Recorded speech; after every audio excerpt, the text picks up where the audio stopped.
Hi guys, welcome to another Get Out Fitness video.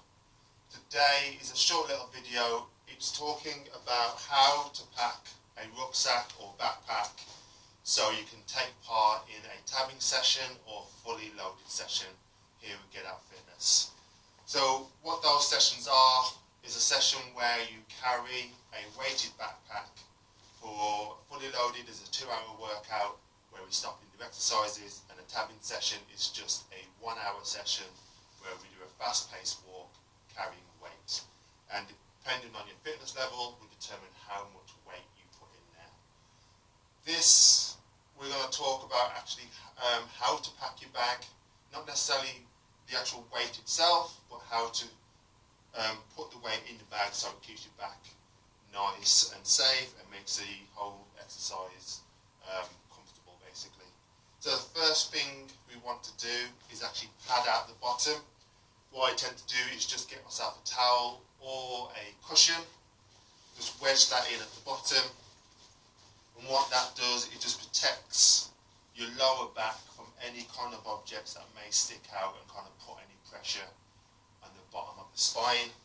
And we don't want to put any kind of pressure on the lower back if we can avoid it. After that, that's where we're going to start loading some of the weight. I tend to often go for bags of rice. It's compact, it's quite a weighted object, it's sealed in a plastic bag, and you can just stack those in there. For today, I'm going to just put in 3 different types of rice. Yes, I eat a lot of rice. And 1 small bag of buckwheat, which has been sat in my cupboard for quite a while, I must add. So that's where most of my weight is. It's kind of in the middle of the bag. It's very well packed in there. I've placed the bag so the length of it goes across the back, so it's not sticking out into my spine. Once I've got the majority of the weight in my bag, what I then start to think about is essential things like a waterproof jacket. If I know it's going to be a cold day, I will then get maybe a jumper. So I'll start and put a jumper in there, or I will leave some space for a jumper. So if I do get quite hot, I can take the jumper off and put it in. And then, very importantly, water. Try and leave some space at the top so you can have some water. You want it to be quick access, guys. You want it so you can just go in there, grab the water out, have a drink, put it back in again. But bear in mind that your water, let me change the position, my feet are killing. Bear in mind the water has weight to it. So a 750ml bottle will be about 750 grams. So 2/3 of a kilo. If you've got a litre bottle, 1 kilo, and you can kind of judge how much weight there is there. Once I've got all that in, guys, I just simply zip it up.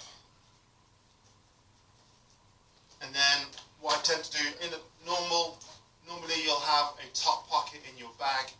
That's where I'll put my wallet, my keys, my phone, and really important these days, hand sanitizer. If you've also got it as well, some gel, some hand lotion, just to kind of keep those hands nice and soft. Pack the bag, it's all done. It's very, very securely in place. It's all even. Try not to kind of put some items on the left hand side, some items on the right. Try and keep it as even as possible so when it's on the back, it sits nice and even. Things you don't want to put in your bag. Big, sturdy kettlebells are great for weight, but they're bulbous in shape. They've got the hovel handle on there. If you put that in your bag, it will start to move around as the session progresses. It will move to a position that it likes to settle in, and quite often that means the handle sticking out in the back, or the edge of the kettlebell sticking out the back into your spine. So try to avoid kettlebells. We want to avoid anything like glass, so your kind of glass jars, even though we do love peanut butter, Try and stay away from glass. And talking about glass, let's avoid the wine bottles, guys. Keep that at home. Have a treat of a glass of wine after your session. You've deserved it. But try not to put it in your bag. And tins. They are a nice little additional weight, but again, the shape of them, they will twist and turn and they'll stick in your back. And they're just not ideal for what we're looking for. If you are tabbing quite often, you're doing backpacks and you want to add a bit of weight, one of the things you can do is make your own kind of little bags, this kind of same size and shape of bags of rice. All you need is a food bag or one of those resealable food bags or a doggy bag, a bit of gravel and some gaffer tape. Put some gravel in there. I normally do like 1 kilo bags, zip tie it up, gaffer tape around it, and it's perfect. Just throw them in there, you can get lots of those in.